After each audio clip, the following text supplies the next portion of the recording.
হইতো, মনে কষ্ট লাগতো, আমি সঙ্গীতটা গাইতাম, অন্তরে স্পিড পাইতাম।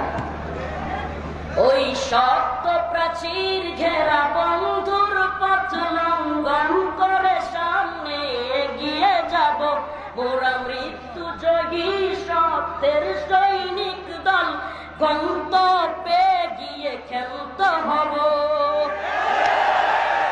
ওই শক্ত প্রাচীর ঘেরা বন্ধুর পথ লঙ্ঘন করে সামনে এগিয়ে যাব, মোরা মৃত্যু জয়ী সত্যের সৈনিক দল, গন্তব্যে গিয়ে ক্ষান্ত হব।